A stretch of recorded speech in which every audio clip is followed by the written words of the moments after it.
ಅಣ್ಣ ಜೋರ ಮಾತಾಡ್ಬೇಕು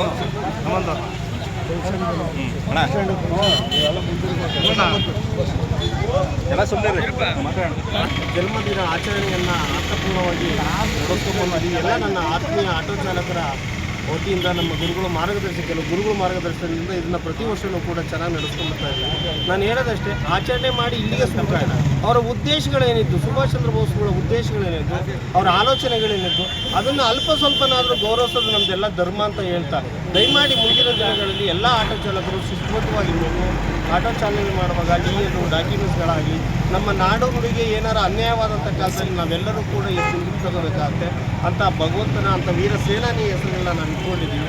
ದಯಮಾಡಿ ಇಂಥ ಕಾರ್ಯಕ್ರಮಗಳಿಗೆ ಬರುವಂಥ ಎಲ್ಲ ಆಟೋ ಚಾಲಕರು ಕೂಡ ನಿಮ್ಮ ಸಮವಸ್ತ್ರವನ್ನು ಧರಿಸ್ಕೊಂಡು ಎಲ್ಲರೂ ಒಂದು ಯೂನಿಫಾರ್ಮ್ ಹಾಕ್ಕೊಂಡು ಎಲ್ಲ ಒಂದು ಯೂನಿಟಿನ ತೋರ್ಸೋಣ. ಎಲ್ಲ ಒಳ್ಳೆಯದು, ಸಮಾಜದ ಯಾವುದೇ ಕೆಲಸಗಳಿಗೆ ನಾವೆಲ್ಲ ಒಟ್ಟಾಗಿ ಇದೇ ರೀತಿ ಹೋರಾಟ ಹೇಳ್ತಾ ಎಲ್ಲರೂ ಕೂಡ 20 ಒಂದು ವಾಚ್ ಅಂಗಡಿನ ಇಟ್ಕೊಂಡಿದ್ದೆ.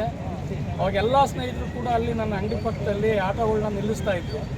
ನನಗೊಂದು ಐಡಿಯಾ ಬಂದವಾಗ, ಯಾಕೆ ಒಂದು ಆಟೋ ಚಾಲಕರ ಸಂಘ ಮಾಡಬಾರ್ದು ಅನ್ನೋ ನಿಟ್ಟಿನಲ್ಲಿ ಎಲ್ಲ ಒಬ್ಬರು ಆಟೋ ಚಾಲಕರಿಂದ 5 ರೂಪಾಯಿನ ಕಲೆಕ್ಟ್ ಮಾಡುತ್ತೆ.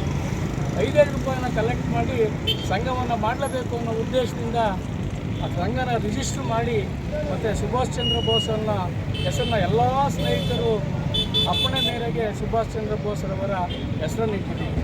ಅವರ ಉದ್ದೇಶವನ್ನು ನಾವೆಲ್ಲರೂ ಅರ್ಥ ಮಾಡಿಕೊಂಡು ಎಲ್ಲರೂ ಕೂಡ ನಾವು ಯೂನಿಫಾರ್ಮ್ ಹಾಕೋದಿರ್ಬೋದು, DL ಇರ್ಬೋದು, ಇನ್ಶೂರೆನ್ಸ್ ಇರ್ಬೋದು, ಎಲ್ಲವನ್ನು ಕೂಡ ನಾವೆಲ್ಲ ಅಚ್ಚುಕಟ್ಟಾಗಿ ಇಟ್ಕೊಂಡು ಸಾರ್ವಜನಿಕರ ಸೇವೆ ಮಾಡೋ ನಿಟ್ಟಿನಲ್ಲಿ ನೀವೆಲ್ಲರೂ ಕೂಡ ವೀರ ಯೋಧರಾಗಿದ್ದೀರಿ. ಅದೇ ರೀತಿ ಮುಂದುವರ್ಕೊಂಡು ಹೋಗಲಿ ಅಂತ ನಾನು ಈ ಸಂದರ್ಭದಲ್ಲಿ ನನ್ನ ಆಶಯವನ್ನು